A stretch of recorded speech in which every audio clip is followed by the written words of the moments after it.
You've campaigned for Congress, and you've twice done it with the governor's office. How was this campaign different from those? Well, there's no comparison. Whenever you look at running for president, there's only one office like that covers all 50 states and the territories. And there's a reason that a lot of people run for president twice. It's because they make so many mistakes the first time. I mean, it is really a significant learning curve. I mean, just qualifying for the ballots in states and the process that's required, all of the fundraising that's involved in it, going from state to state. So it's extraordinary, it's different. One of the most rewarding things I've ever done in my life, but it's a lot different than running for governor. What did you learn on the campaign trail?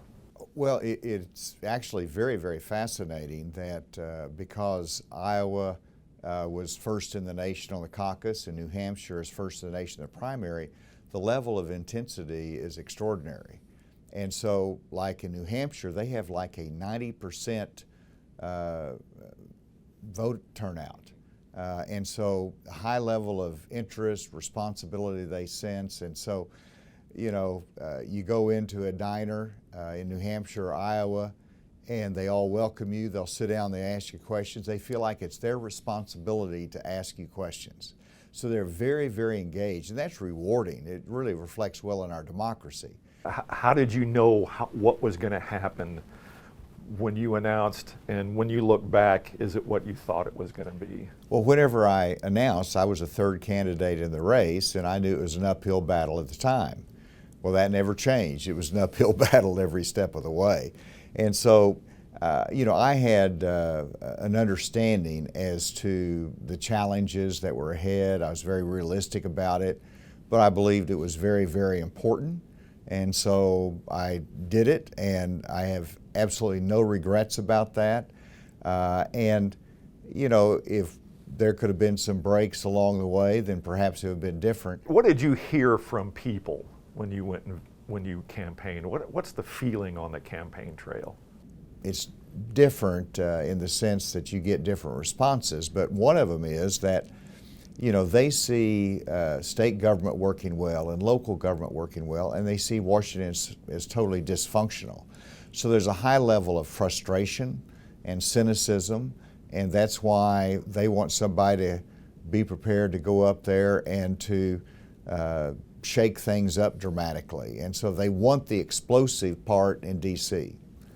And then, they're a little bit inconsistent because they also want more normal life.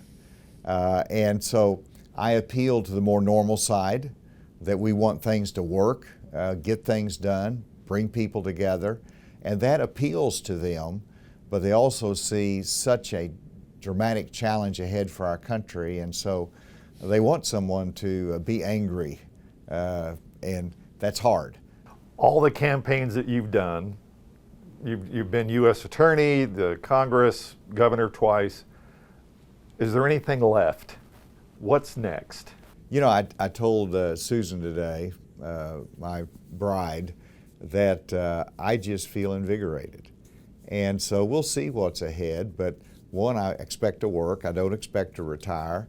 I love life, and I'm energetic, and so stay tuned. We'll see. And it doesn't have to be in the public arena. As you know, I've practiced law for 25 years. I love the private sector. I do Homeland Security work, and so we'll see what shapes up. But I'm very engaged, and actually, it's since I left the campaign, it's been very rewarding to me. The thousands of communications to me saying thank you for standing up for America, standing up for a different direction, and so I'm encouraged, and we'll see what role there is for me to play in the future. And I'm not sure if you've said anything or if anybody's asked, but your support now will go to which candidate? Well, I've not made a decision to endorse anyone. And so right now I'm just watching it. That could change down the road, but right now I'm just stepped aside. They're going to have a very healthy contest in in New Hampshire, and I'll watch just like everybody else. I do think that Nikki Haley continues to have momentum, and that's what I think happened in Iowa, is that they were looking at an alternative for Donald Trump, and because of Nikki Haley's momentum, she garnered much of the support I would have had otherwise, because they saw her as the best chance to compete not just in Iowa but in New Hampshire and South Carolina. So, there's some momentum behind her right now. Is it important for you to support somebody when it comes to the party itself? Sure. I mean, one, there's a expectation that we're all going to come together and support the nominee of the party. There's a great investment in the team and winning and having a change in direction in America. As you know, I helped build the Republican Party in Arkansas. I've fought in the trenches for many, many years, and so I want to be able to support the nominee of the party. We're going to work hard to make sure that it's somebody I can support. How's the basketball game? Well, it's suffered a little bit since I've been on the campaign trail, but I do love my basketball. I love my grandsons that played basketball here in Bentonville, and I still play with them. I play pickleball, tennis, and basketball with them. So you're not slowing down in any shape or form? I really am not. And, there's a transition here. And you think about it, I had 8 years as governor, and I immediately came out and had another year of a presidential campaign. So I really haven't had time to catch my breath and reflect, and so that'll be part of my future. But like I said, I'm energized for what's ahead. How much has your family been a big part of the 8 years as governor, and then the campaign?